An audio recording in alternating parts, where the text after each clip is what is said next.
ابھی حال ہی میں اسلامی نظریاتی کونسل کا ایک فیصلہ سامنے آیا کہ پاکستان میں غیر مسلم کمیونٹی کے لیے اقلیت مینورٹی کا لفظ استعمال نہیں کیا جائے گا۔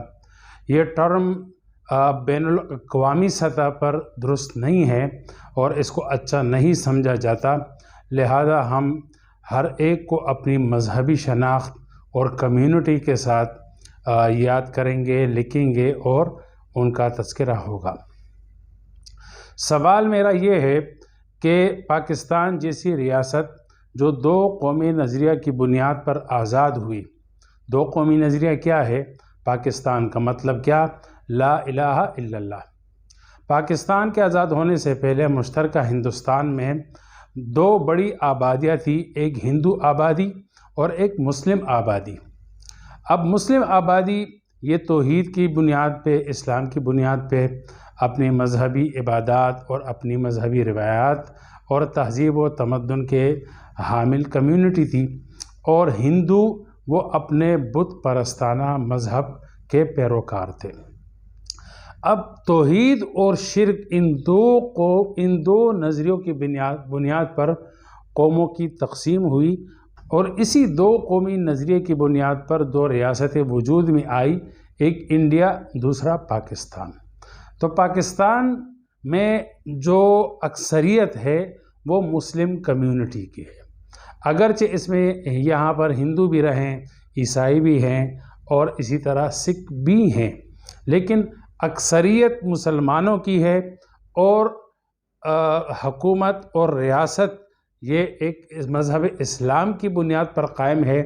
یہاں پر یہ باتیں کرنا کہ اکثریت اور اقلیت میں کوئی تقسیم نہیں ہوگی، کوئی تمیز نہیں ہوگی، یہ پاکستان کی اپنی اصل ایڈنٹیٹی پر ایک حملہ ہے اور گہری چوٹ ہے، بلکہ کاری ضرب ہے۔ دوسری بات کہ کیا پاکستان کے موجودہ مسائل میں سے، ایشوز میں سے یہ سب سے اہم ایشو ہے؟ کیا اقلیت اور اکثریت آپس میں اس بنیاد پر ہم آہنگ نہیں ہیں اور آپس میں اس معاشرے میں باہم متصادم اور باہم جو ہے وہ دست و گریباں ہیں کہ اقلیت اکثریت کے ساتھ نہیں چلنا چاہتی اور اکثریت اقلیت کے ساتھ نہیں جانا چاہتی؟ کیا پاکستان کے اہم ترین مسائل میں سے سب سے اہم مسئلہ آپ کو یہ نظر آیا؟ میرے خیال میں 75 سال تک، یعنی آج جب سے پاکستان آزاد ہوا آج تک، مسلم، ہندو، سکھ اور مسیحی یہ تمام برادریاں ایک ہی محلے میں، ایک ہی بستی میں اور ایک ہی شہر میں آپس میں بھائی بھائی بن کر، دوست بن کر رہے ہیں۔ ایک ہی چھت کے نیچے یہ لوگ کام کاج بھی کرتے ہیں، اور کھانے کے وقت میں ایک ہی پلیٹ میں یہ کھانا بھی کھا لیتے ہیں، یہاں تک کہ ایک دوسرے کی شادی بیاہ، غم اور خوشی میں بھی شریک ہو جاتے ہیں۔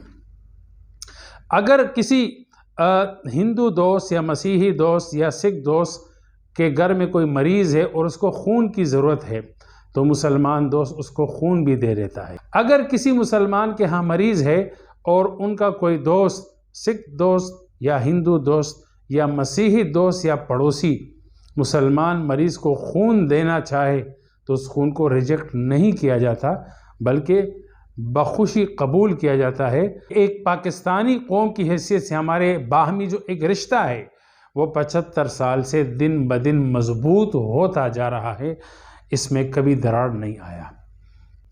اقلیت عالمی سطح پر بھی اور اسی طرح قومی سطح پر بھی اور ہمارے معاشرتی اقدار، روایات اور اخلاقی معیار کی سطح پر بھی کوئی گالی نہیں ہے۔ آپ اس کے بارے میں ریسرچ کریں، دیکھ لیں کہ مینورٹی کو اگر صحیح استعمال کیا جائے تو یہ کوئی پرابلمیٹک ورڈ نہیں ہے، یہ ایک عام سا لفظ ہے۔ اگر اقلیت اور اکثریت یعنی مینورٹی اور میجورٹی، اگر میجورٹی کے مقابلے میں مینورٹی گالی ہے تو پھر جمہوری نظام ہی کو ختم کر دیا جائے۔ جمہوری نظام کیا ہے؟ عوام کی اکثریت کی رائے پر فیصلہ کیا جاتا ہے اور اسی پر فیصلہ ہوتا ہے کہ ملک کا اقتدار کس کو دیا جائے۔ میجورٹی مقتدر قوت بنتی ہے اور مینورٹی ان کی عوام بنتی ہے۔ کیا 5 سال تک یہ جو میجورٹی حکومت کرتی ہے اور یہ مینورٹی عوام بن کر ماتحت بن کر رہتی ہے کہ ایک گالی بن کر رہتی ہے؟ اور پھر اگلے 5 سالوں میں جو میجورٹی تھی وہ مینورٹی بن گئی، تو کیا اگلے 10 سالوں میں پورا کا پورا ملک اور پوری پاکستانی قوم گالی بن کر اپنی زندگی گزار رہی ہے؟ خدا را ان لوجیکل باتوں کو اور غیر ضروری باتوں پر وقت اپنا بھی اور قوم کا بھی ضائع نہ کیا جائے۔ ملک پاکستان کے مسائل کے حل کے لیے جتنا ایک مسلمان مخلص ہے، اتنا ہی ایک مسیحی بھی اپنی استعداد اور اپنی قوت اور اپنے ٹیلنٹ کے مطابق وہ پاکستان کی خدمت کر رہا ہے۔ جتنا ایک مسلمان اس ملک کے لیے مخلص ہے، اتنا ہی ایک سکھ پاکستانی بھی مخلص ہے۔ آج تک کسی ہندو نے، کسی مسیحی نے اور کسی سکھ نے اس بنیاد پر پاکستان میں مشکل وقت میں، مشکل حالات میں پاکستان کی خدمت سے اس بنیاد پر پیچھے نہیں ہٹا کہ میں تو اقلیت ہوں، اکثریت جانے اور ملک کے مسائل جانے۔ ہرگز ایسا نہیں، بلکہ یہاں پر ہر ایک پاکستانی بن کر رہتے ہیں۔ لیکن اقلیت اور اکثریت، اس کو کسی ایک کو گالی سمجھنا، احساس کمتری کا سبب سمجھنا، میرے خیال میں یہ نا انصافی ہے اور یہ غیر ضروری تقسیم در تقسیم ہے۔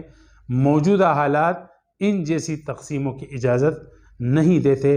یہ میری مؤدبانہ گزارش ہے اسلامی نظریاتی کونسل سے کہ خدا را اس ایشو کو ختم کرے اور یہ اقلیت، مینورٹی اور میجورٹی جو ایک ساتھ چلی آ رہی ہے، کسی ایک کو جو ہے وہ یعنی معیار سمجھنا اور کسی ایک کو جو ہے وہ اچھا اسٹیٹس سمجھنا اور کسی دوسرے ٹرم کو یا دوسری قوم کے ٹائٹل کو گالی بتانا، میرے خیال میں یہ اکثریت کے ساتھ بھی ناانصافی ہے اور اقلیت کی بھی دل آزاری ہے۔ وآخر دعوانا الحمدللہ رب العالمین۔